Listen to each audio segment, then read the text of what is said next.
حضرت سلمان رضی اللہ تعالیٰ عنہ فرماتے ہیں کہ ہم لوگ حضور صلی اللہ علیہ وآلہ وسلم کے ارد گرد بیٹھے ہوئے تھے کہ اتنے میں حضرت ایمن رضی اللہ تعالیٰ عنہ آئیں اور انہوں نے کہا، یا رسول اللہ، حسن اور حسین رضی اللہ تعالیٰ عنہ گم ہو گئے ہیں۔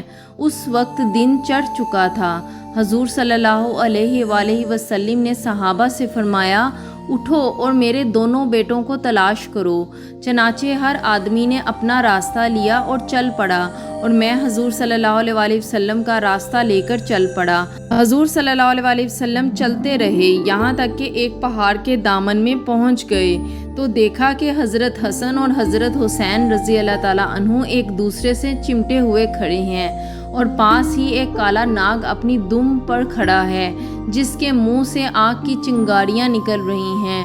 غالباً اللہ نے ناگ بھیجا تھا کہ بچوں کو آگے جانے سے روکے۔ حضور صلی اللہ علیہ وسلم جلدی سے ناگ کی طرف بڑھے۔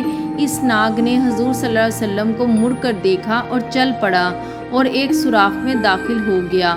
پھر حضور صلی اللہ علیہ وآلہ وسلم ان دونوں کے پاس گئے اور دونوں کو ایک دوسرے سے جدا کیا اور دونوں کے چہرے پر ہاتھ پھیرا اور فرمایا، میرے ماں باپ تم دونوں پر قربان ہوں، تم دونوں اللہ کے ہاں کتنے قابل احترام ہو۔ پھر ایک کو دائیں کندھے پر اور دوسرے کو بائیں کندھے پر بٹھا لیا۔ میں نے کہا، تم دونوں کو خوشخبری ہو کہ تمہاری سواری بہت ہی عمدہ ہے۔